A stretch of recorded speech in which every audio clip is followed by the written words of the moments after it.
we're talking football, though, don't bring any of them on. I don't want to hear any of their opinions. They're all wrong. The only reason I have you here is to confirm that I'm right. Yeah, if you do some dance moves, I gotta make sure I avoid the mic.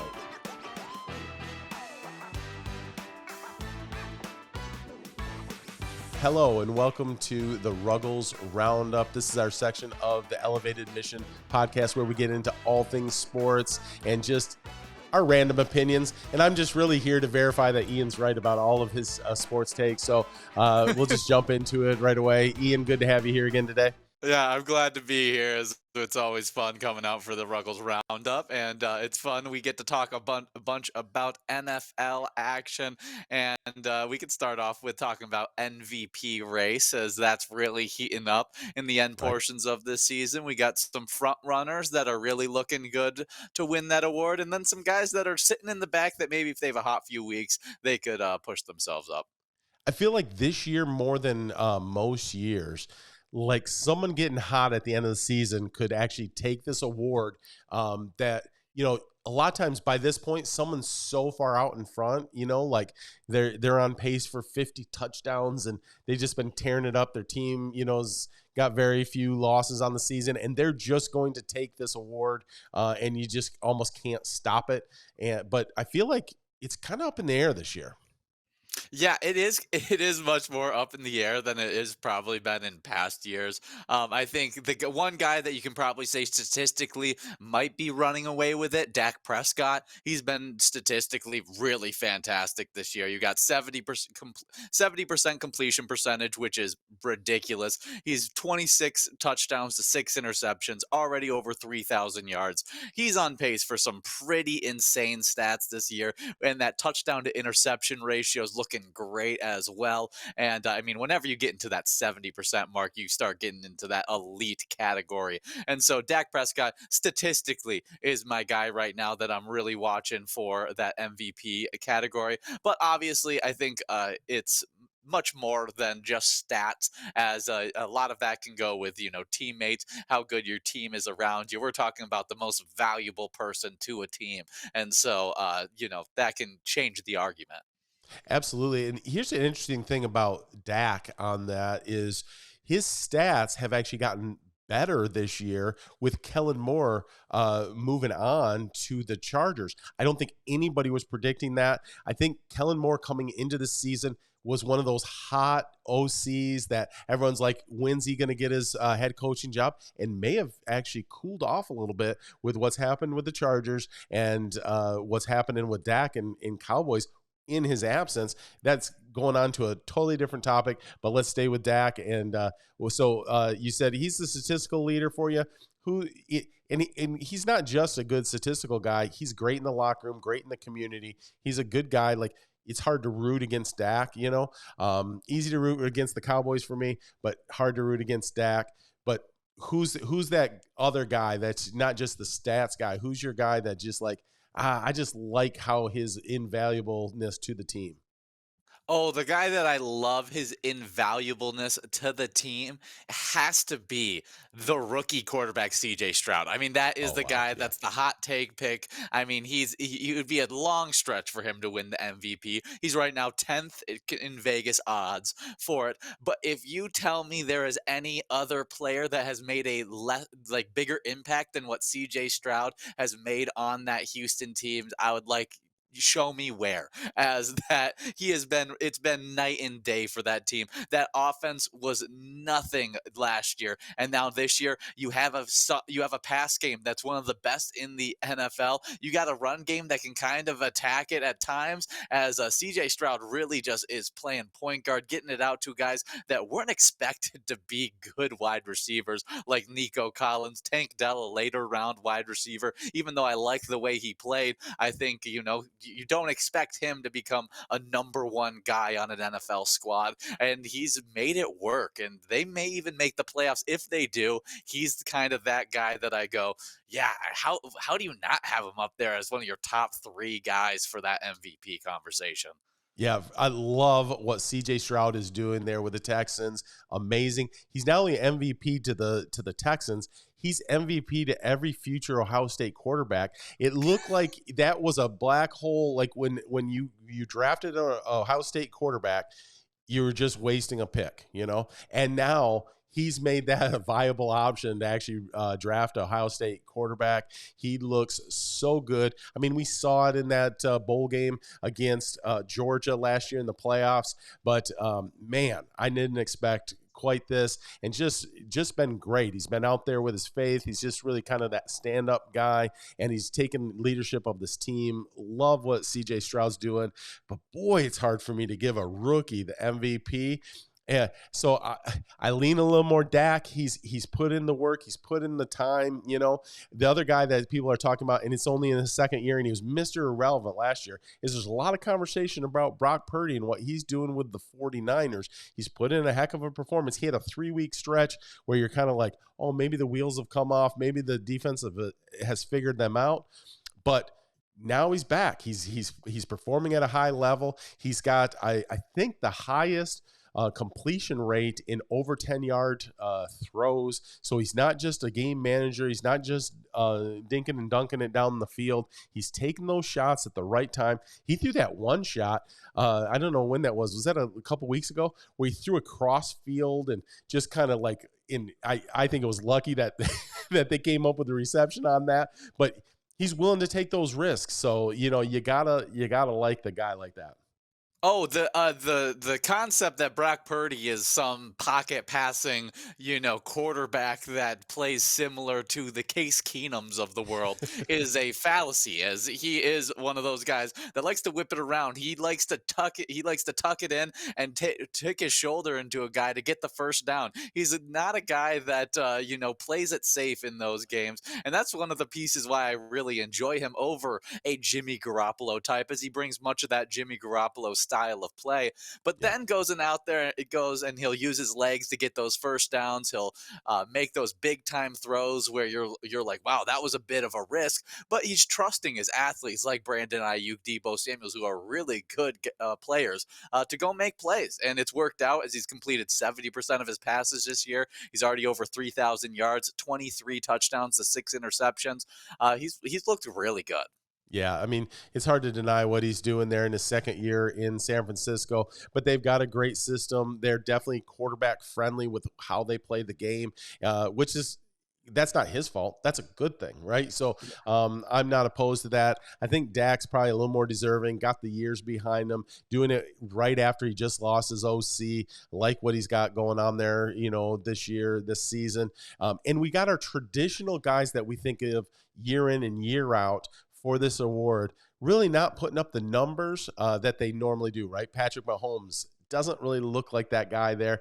Josh Allen, maybe the numbers, but the team doesn't really look all that great. So I don't know. There's just not that the same list of characters that we expect. Lamar's kind of there. He's won one before. He's kind of just hanging out, kind of feels like he's in third place maybe for trying to grab this award, maybe fourth place.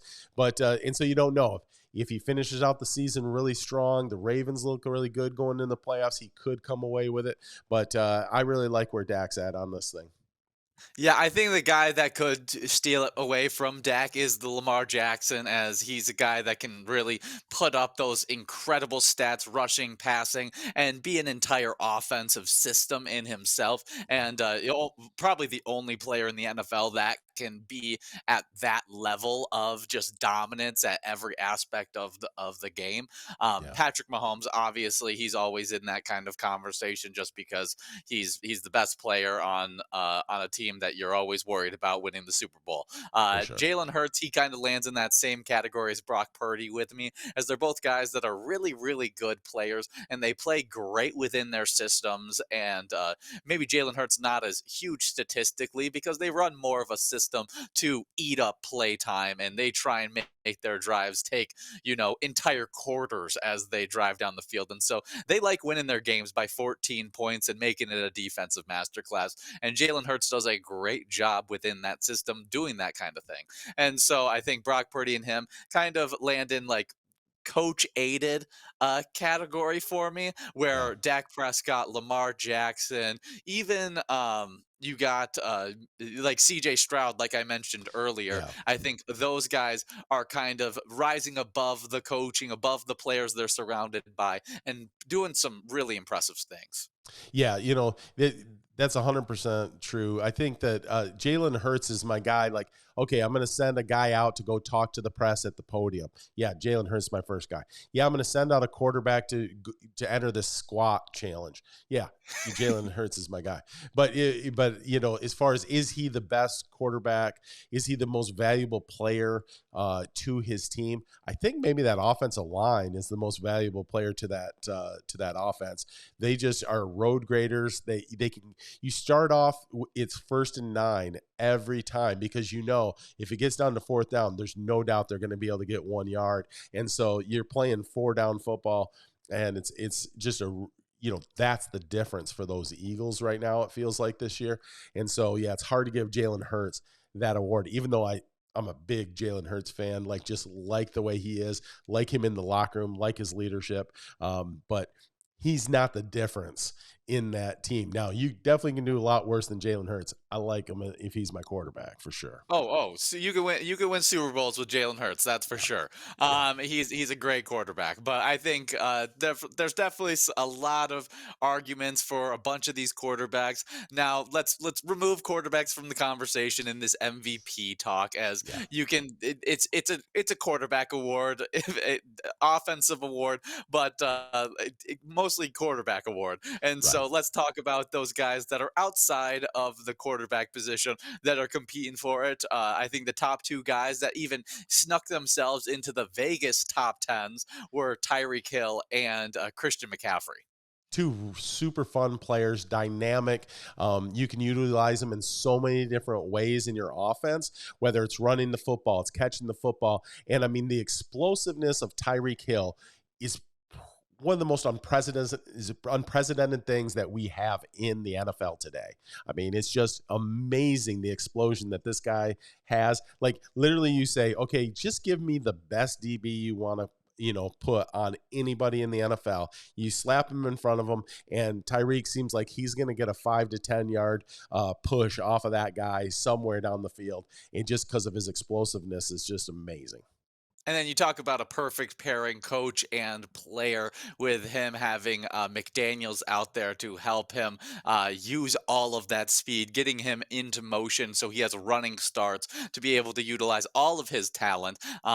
Even though he was with one of the greatest offensive minds, Andy For sure. Reid, I think it's been even more so a usage of Tyreek Hill's talents in Miami, as they've gotten him running all over the place. He's a threat all over the field, and it's definitely a dangerous Tyreek Hill we see in that Dolphins uniform. And I think he's one of the more dangerous players in the entire NFL that can just change an entire game for you. And so, like you can with those big running backs back in the day that forced you to have to bring like 8 guys in the box, or bring just a ton of guys into the box. I think he forces you to run 2 high safeties because he's Right. just that fast.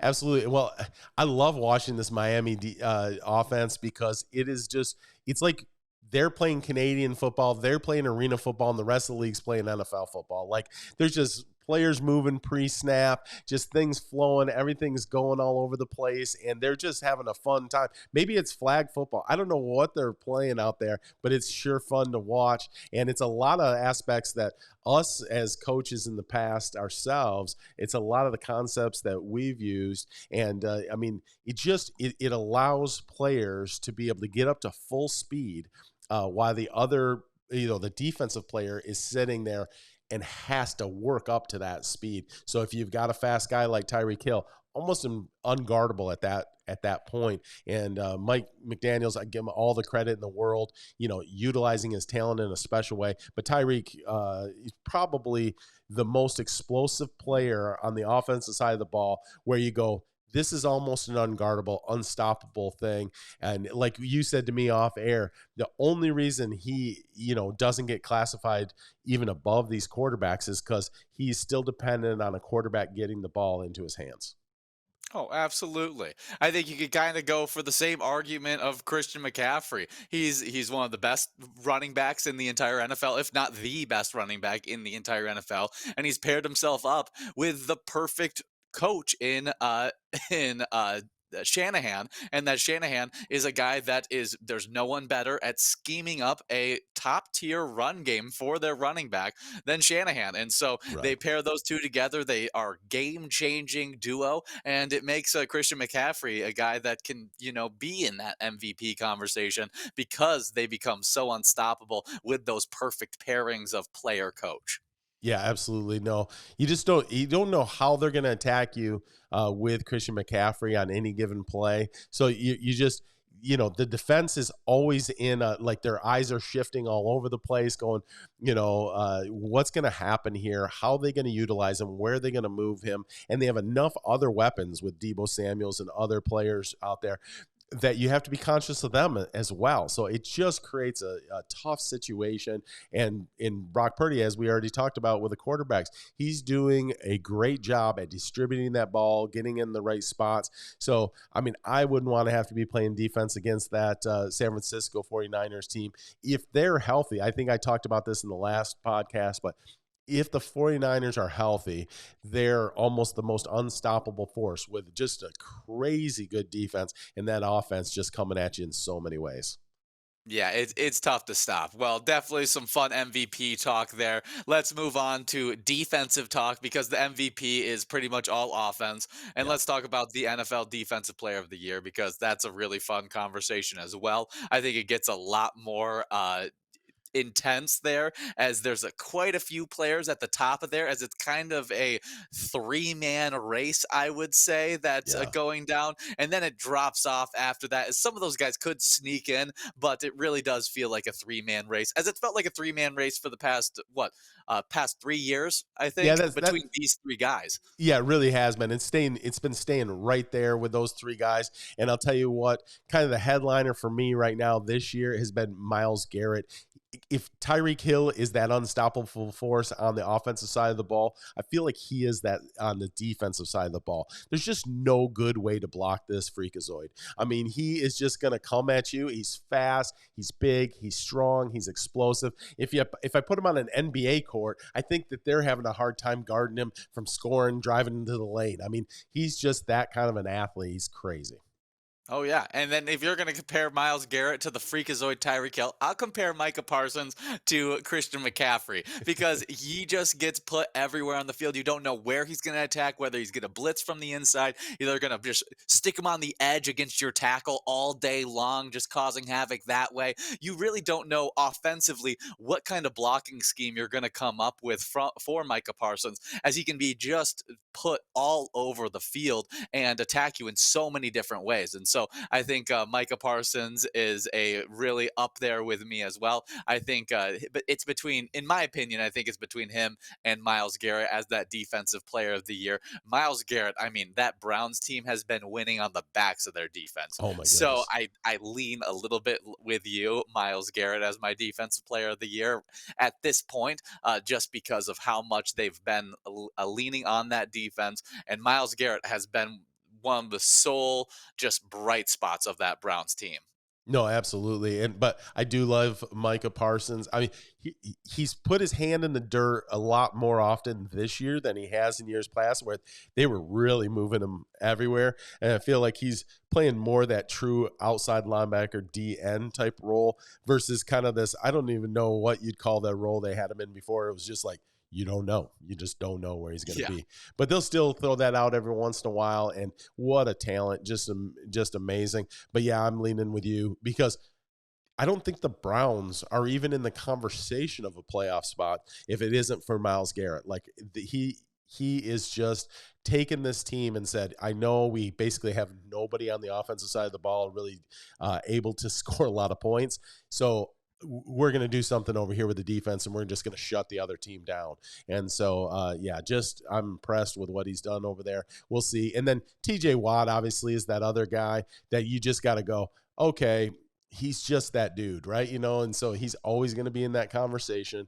And, he's done a lot of good things this year. But I just think he's getting outshined a little bit by those other two guys so far at this Yeah. point in the season. And I mean TJ Watt, you have that same argument that you have with Myles Garrett and the Browns is that they're both on defenses that are the stars of their team in a league that wins games through having high powered offenses. Those two teams are winning games through having really stout defenses that are, stopping people up. And so Myles Garrett, TJ Watt, they get the nod that way. Micah Parsons just gets the nod from just being an absolute freakazoid, dominating in every aspect. Myles Garrett, though, I think is just everything in that.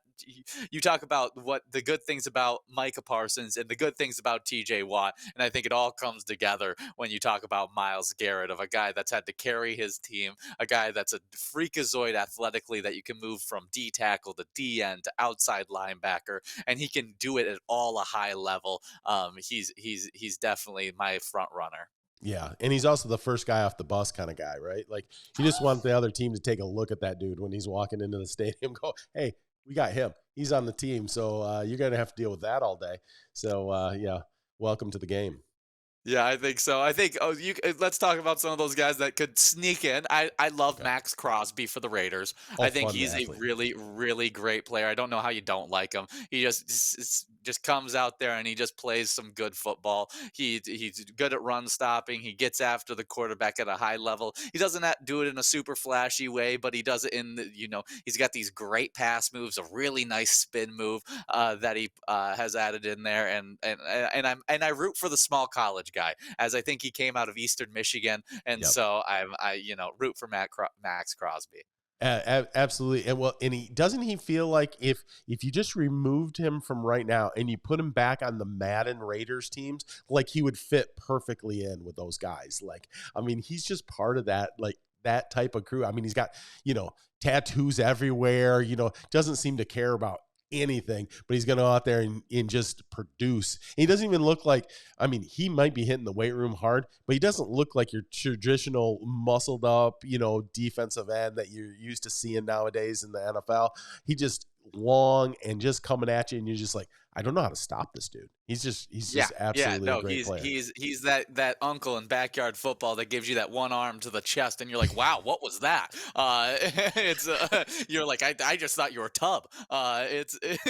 Right? Crazy he's Uncle one of Max those guys Crosby. that he Yeah. surprises you with his athleticism, and he's a really good player, and he's been that player for the past few years, just as one of the top edge rushers. I think you also got to talk about Daniil Hunter, who's been really great on that Vikings squad, which has been was really struggling last year. This year, they put on a lot more pressure. They blitz a ton, and with that blitzes, they've been able to give Daniil Hunter a few more one-on-one opportunities.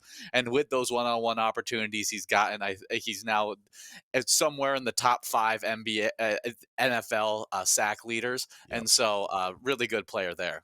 No, I love Daniil, talented player, and I feel like a guy I've been high on for quite a few years now. Back when we used to do the Vikings broadcast together, but DJ Wanham has really been a nice on the other side of the line, and I think that it's able to take a little bit of the pressure off of Daniil, so that he can just kind of fly upfield and make those sacks in a one-on-one situation sometimes where he's not always being double teamed because well, they got to worry about DJ as well. Oh, I absolutely, had to throw DJ absolutely. in. He's just I my think guy. He's my guy. Yeah, absolutely. Yeah, I like DJ Wanham as well. Fred Warner is a guy that always deserves to be up there in the conversation as he is the best linebacker in the game. He fits today's NFL so well with being able to get side to side. He can cover, and he has that way of hitting players that he just does not care about his own body. That is so fun to watch. He's probably the most fun defender to watch in the NFL as he just goes around flying like a torpedo at players. And so I always want to bring up Fred Warner when we're talking about defensive player of the year, as he's Yeah. just that stud middle linebacker. And you always got to give the shout out to that middle linebacker that's holding it down. Oh, absolutely. Love Fred Warner. Yeah, usually the middle linebacker, kind of that quarterback of your defense as well. And yeah, anybody that's just willing to say, I really don't care about my own well being. I just want to give you great entertainment. Are you not entertained? I am the gladiator of today. Like, you just got to love that guy for sure. Yeah, Fred Warner, super fun player. Well, Yeah. definitely some good stuff. Yeah, I think we both agree. Myles Garrett as our number one guy. If someone other than Myles Garrett were to win it, who do you see, sneak it into that spot? Yeah, I think I'm going Micah. He's so versatile.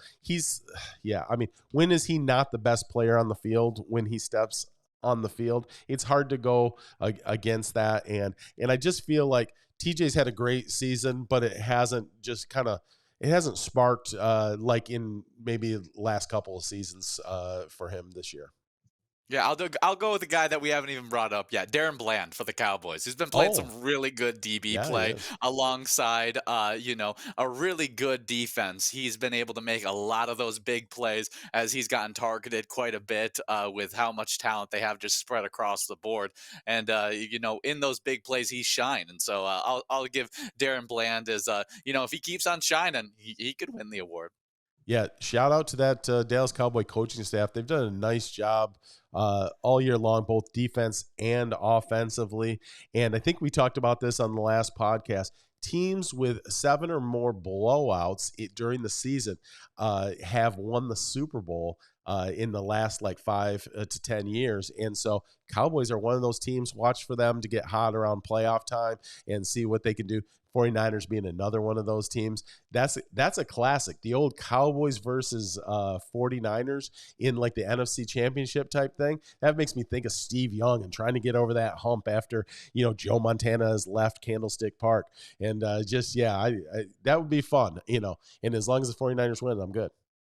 And my last little defensive player of the year conversation, I want to talk about Yeah, do Aiden good. Hutchinson just because I'm a Lions fan. Oh, And yeah. do you think Aiden Hutchinson has any kind of shot at winning this award or moving up into that top, conversation of the award?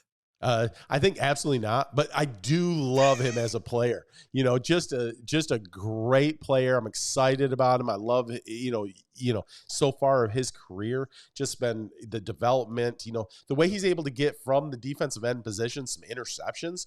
Like, I mean, it's he's kind of like Micah Parsons light. I don't know what it is, but I just love what he does, and smart player and really good. But I don't think there's any way he gets into the defensive player of the year conversation. I just don't. I just don't think he's got enough time at this point. So look for him maybe next year. So there you go. Love That's the brute honesty. Love the brute honesty. Well, let's do a little fun thing here as we are coming down. We're done with kind of the college season and it's just bowl season and everything's happening. A lot of our opinions on players have somewhat solidified as well as got to look at some of those other players. But the top picks are kind of known to us at this point, and so we kind of want to do a little exercise of rebuilding some squads. And yeah, I decided that I was going to take on the Cardinals. You decided you were going to take on the Chicago Bears. And we yeah. were going to, say what we were going to do with the coach, who we want to switch in as the head coach, and who we want to do as their top draft picks. Yeah. So tell me about yeah. You got the warm, sunny Arizona Cardinals. Not that far along, removed from having some decent football out there. Okay, but also seems like that's like a lifetime ago now because you just the struggles that they're sitting there with this year.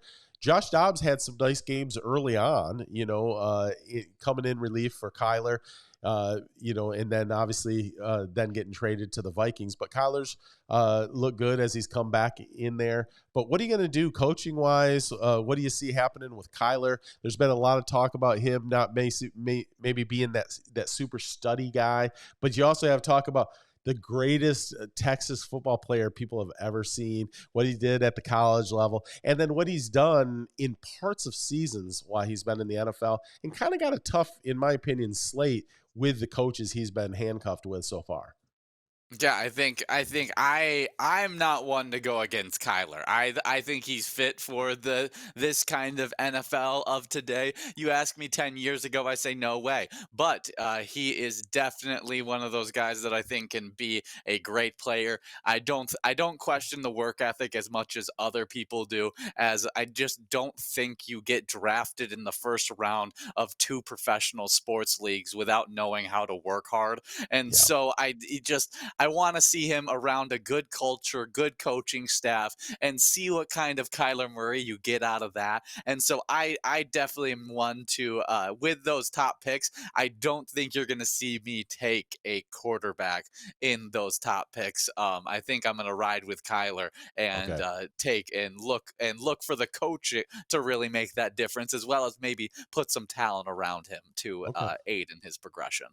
Yeah, I like that. I think so. I'm taking Chicago. Same scenario. Talking about a quarterback, maybe that's underachieved so far. I don't think it's a question really whether he's underachieved so Yeah. far or not. But you could lay some of that at the coaching's, doorstep. And so, what do we do with the quarterback? We got Justin Fields.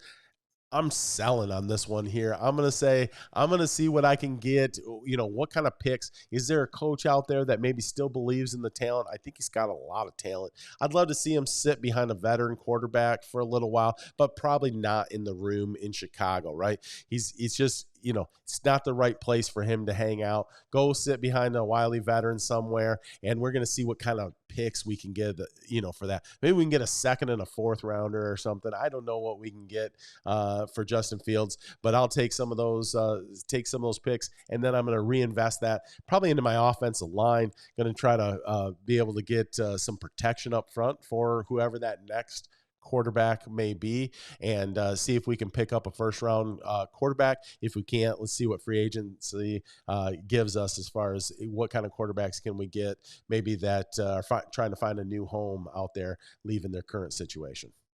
Yeah, and I think their situation becomes a little bit more apparent when you take a look at what kind of pick that they're most likely going to be looking at, as Yeah, they got that first rounder from Carolina. correct. And getting that first rounder, first overall, it's a kind of locked in pick at this point, Yeah. just because of the talent level. And maybe you decide to go with a hot take and go a little bit differently with that first overall pick. And we can create a new tagline for this video. But I think I'm ready for a hot Chicago, take right now. Yeah, man. probably Chicago's eyes and Chicago's GM's eyes, if they land on that first overall pick, they know who they're going to be picking with that. And so, then you go, okay, where can we move Justin Fields to pick up as many good picks as if we can pick up any players off of that can aid in this.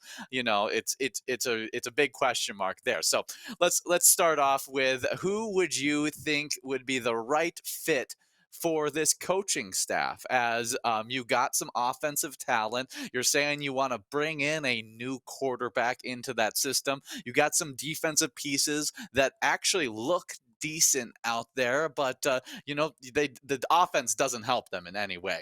So I think Yeah. you got a good spot for a coach to land to really rebuild this squad quickly. Yeah, absolutely. Well, they don't have to go far. They can stay right in division. He can take a ferry across Lake Michigan to get over there to Chicago. We'll just go to the OC right at the Detroit Lions. We got Ben Johnson coming over to take over the helm. He's learned from Dan Campbell and the Lions' new culture how to build a team from scratch and make it happen. He's elevated a quarterback that people were just throwing into the trash heap and made him now, vying for one of the better quarterbacks in the NFC. So, I love what Ben Johnson has done with the Lions. He decided to not take a head coaching job last offseason, but the time is right now. You got to go and take that opportunity. So he's coming over to play for my Chicago Bears there if I'm the GM in this scenario. And we're going to get things right. We're going to get that quarterback right. Yeah, you're right when you say that, pretty much if I stay in that first slot, I'm going to be taking Caleb Williams, right? But here's the thing. But what can I do if I can take that first overall pick and I can trade down a little bit, get that value a little lower in the first round? I've been amazed to watch. If I can get two picks for one, maybe pick up a Michael Penix instead of a Caleb Williams, but I also get, a great O lineman, in that draft as well to help protect him. maybe that's where I go, or maybe I just stay pat with Caleb and I pick up some extra picks, like I say, with moving fields to another team. So, how about you over there in Arizona? What are you going to do with those draft picks? In the greeny plains of Arizona, I think I would. I think I got to go with one of my favorite guys, the offensive coordinator Shane Waldron out of Seattle. He doesn't get talked about a whole bunch, but he Yeah, helped out Geno Smith become love that that pick. guy. I think you talked about Ben Johnson helping recover Goff's career.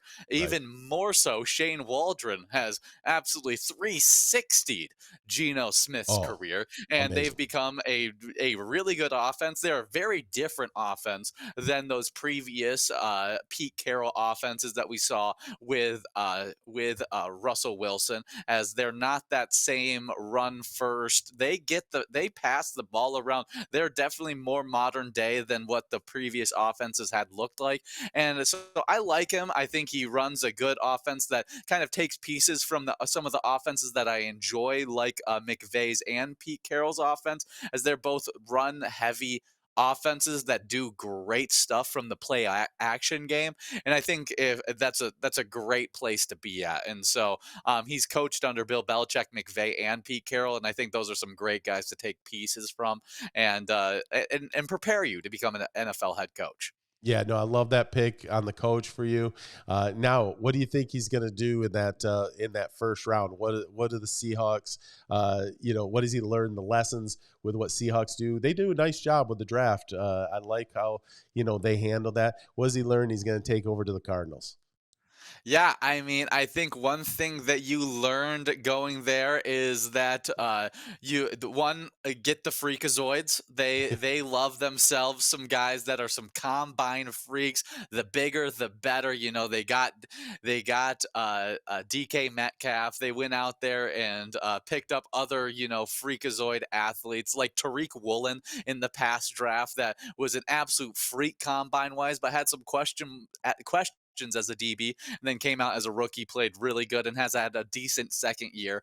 I think, but DB is a really hard position to play in the NFL, and Yeah. we could talk more about that. But I think drafting freaks has been what they've done, and I think at Arizona, if you have Marvin Harrison Jr. on the board, you cannot miss on a bigger freak. I mean, you're talking about the size, the hands, the speed, the route running.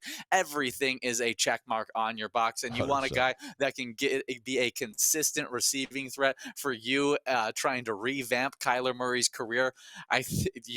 How about pick the guy that people are saying is the best wide receiver prospect since Calvin Johnson? Yeah, no, I mean, you probably ended up with the best college football player coming into this draft, and so really hard to go wrong if you end up with that. If that falls into your lap, if you're in Arizona, I don't know how you don't take that. That's an amazing player to be able to add to your squad and really help your quarterback, solidify the pass game and make things happen in a special way. So yeah, for sure, that's a great pick. And Now you get a little bit more of a fun situation with you being the Bears, talking about the draft, as you get the first pick, but yes, also right now the Bears are projected to get the fifth overall pick in the first round as nice. well. And so that's kind of an interesting situation. Where do you play that? Obviously, trade down is probably one of the best situations there, is just pick up as many opportunities as you can to swing and fill up this roster with good players. But let's say trading down isn't an option. What are you thinking about at that first and fifth overall pick if it stays as it's projected? Yeah, so I got to solidify my quarterback room. I got to get that quarterback, and then I need O line. Like my defense, like I was able to pick up, sweats during the season here. I've got a nice defensive core, but I gotta solidify that offensive line. I got some nice weapons around the edges too on the offense. We just got to take care of protection for our quarterback. So I'm going to try to get that number one O lineman off the board here and make sure that I can protect my quarterback. And I'm going to go to offensive line early and often. I want to build up that wall on that offensive side and make sure that we're going to be strong there for a while. And, you watch again, Ben Johnson just watched this at the Detroit Lions, right? They went offensive line, offensive line, offensive line, made sure that they got that thing solidified. And look at now they got one of the best offenses in the league, and from zero to hero, right? Just like that. And so that'll change the fortunes of a team. It's not sexy, but it works. Oh yeah, I mean you got to go with either when you're talking about that offensive line, either that Penn State tackle, which I'm not even going to try to pronunciate his name as it's impossible, as well as Notre Dame's Joe Alt. He's got that 6'8" big size that you're looking for. You got Right. Oregon State's tackle as well. That's looking pretty good.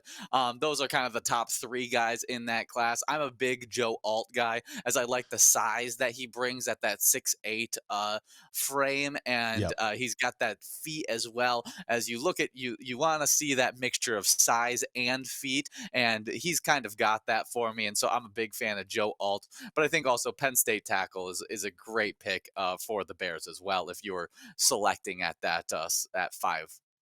Yeah, you're not going to go wrong with either one of those players. Just really nice prospects at the NFL level. So excited about getting those guys in. And then again, like if I can trade back, if I can get extra picks, I'm going to try to pick up some more as well. So like I just like say O-line early and often, just trying to solidify that team and make things happen, in that direction.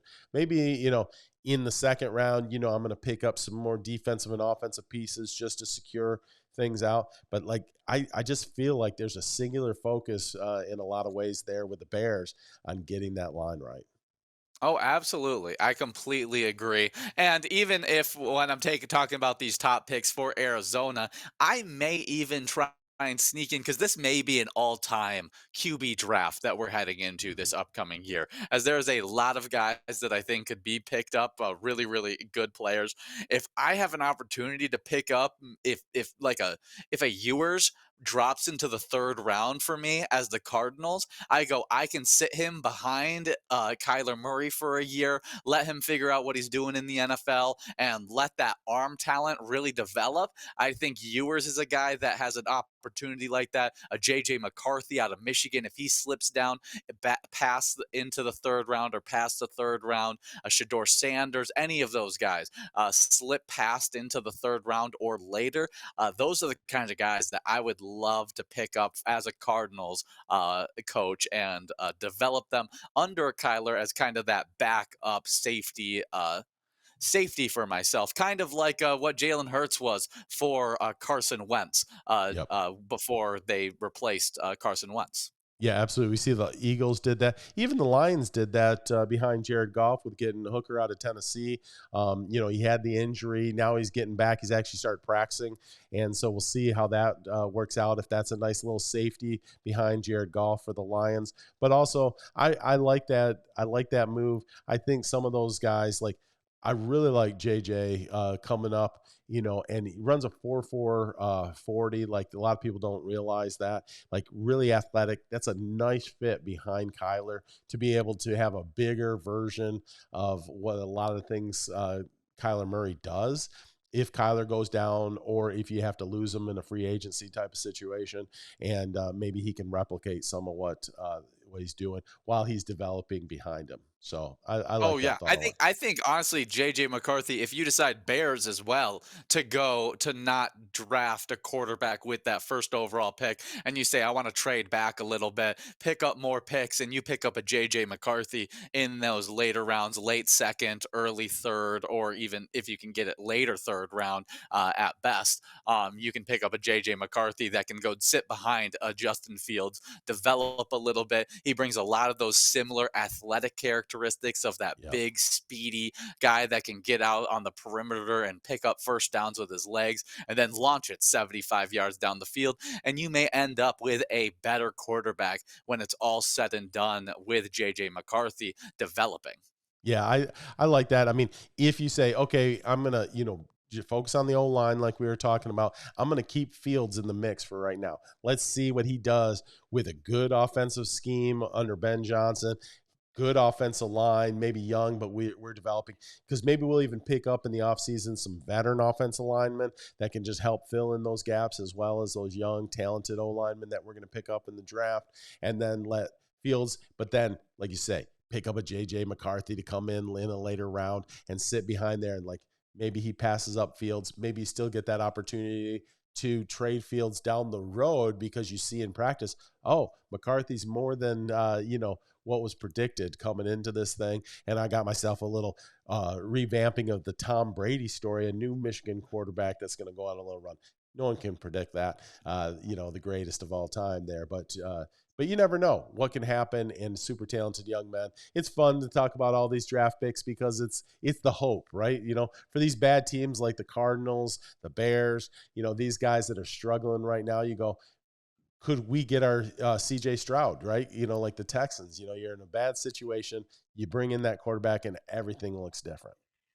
All right. One final prospect that I want to talk about with you, just because it's a guy that is one of the most head scratching prospects for me to try and predict where he's going to end up, how he works out in the NFL, and that's Brock Bowers. As a Oh, guy that has dominated the college football scene for the past however many years, it feels like for the past, I don't know, 8 years, he's been just dominating college football. yeah, Where do you see him fitting in the NFL as a big wide receiver, as a tight end, this guy who plays this H slot back that kind of plays closer to a Puka Nakua slash Larry Fitzgerald in the later portion of his career kind yeah. of guy. Where do you see him playing? Yeah, I would love to see him get into that role where they're kind of moving around, using him, making him a matchup nightmare. Get him if he gets paired up with the linebackers. He might have more athleticism than they do, or if he gets paired up against a DB, he's got more size than they do. I like him in that kind of oversized wide receiver H role. Doing a little Travis Kelsey kind of a thing as well out there, and just being a hard guy to just a guard. You even see the Chiefs doing that a little bit with Watson this year. Since that receiver room has kind of been in flux in a little bit weird place, and I've watched what Andy Reid's done with Watson and say, okay, if his hands keep developing, he could kind of be a matchup nightmare. Well, I think they could do a lot of that with Bowers as well, like in the right offensive system and the right move. He gets in the wrong system, he's one of those guys that you go, I mean, he was a great college player, but I'd like to see him get into just a fun offense where they go, we're going to take advantage of what this guy offers. How about you? What do you Oh yeah, think there in another on that? more true tight end prospect that you can compare him to is Sam Laporta, who is Oh another yeah, a guy first year that's been moved all around the football field. They've lined him up out on the wide receiver, and he runs slants and catches those slant passes, and he runs across the middle, working all over the field. And so Sam Laporta, I think if you can work Brock Bowers similar way that you work Sam Laporta, you can get a lot of that similar action. As Sam Laporta has been one of the better rookie tight ends I've seen over the past few years, as it's really hard at the tight end position to step in right away and be a, good starter. yeah, no, the stats prove that out. I mean, he's been super impressive. I mean, there was one of those draft picks for the Lions that people are kind of like, did they get him at the right place in the draft at the right time? And he's just proven to be an absolute stud as this season has poured on. It's kind of like producer Zach out on the pickleball court. You just go, we picked him up, we brought him in. He's just absolutely tearing it up out here on the pickleball court. And so we're really glad that we were able to get him. Exactly, exactly. You're like, where did this guy come in? Why isn't he nationally ranked? But that's just not how he rolls. He's just Yeah, there he's a lunch pail kind of guy. Bring his lunch to work and just do the nitty gritty kind of that's stuff. right. That's Zach, Absolutely. not Sam Laporta. I don't know Right, right, anything right, about right, Sam right, Laporta right. I personally. think that's what the fans Um, want to hear, but but definitely fun. I think rebuilding those two teams are one of those teams. Those two teams have done a good job of building up some draft picks to be yeah, able to give themselves opportunities to do quick turnarounds. And if they, take the right steps, they could be some really nice teams. absolutely. No, that's fun conversations, in I I have no idea about the personality of those two coaches we picked out, but I just have hopes that maybe they'll be great podium guys. We were talking as we were driving into the studio today, just about great podium guys. Mike McDaniel's just obviously just stellar at the podium, and I've been missing Mike Leach since he passed away, and just love the crazy things he would always bring. So I'm just hopeful maybe Ben Johnson becomes that next great podium guy. I haven't heard him Oh, really talk. absolutely. I would love we need some more good podium guys. We got McDaniels, who is obviously a great podium guy. But we need a few more of those guys. I feel like, some of those good podium guys, they've now gotten a little long in the tooth. They're getting a little lazy when they get up to the podium. They don't give as, excited answers as they used to, and they're kind of Right, sick of the whole entire media bonanza. And so we right. need some fresh meat to, add some spice to that podium interviews in the head coaching scene. There we go. There we go. Those are super important, of course. That's Very, just, very. I yeah. mean, if I'm a player, I look at the podium interviews and I say, "That's my coach." There he is. That's my guy right there for sure. Well, this has been awesome being able to hang out with you today. Ian, thanks for coming in for Ruggles Round Up. Of course, check out our Elevated Mission podcast on YouTube, and make sure that you're subscribing and you're liking the podcast. Look for us on your social media. We're going to have some reels out there. We had some great ones come out last week that I didn't even know if the camera was rolling. I'm fooling around with a rusty tool, and then, it ends up on social media. So there you go.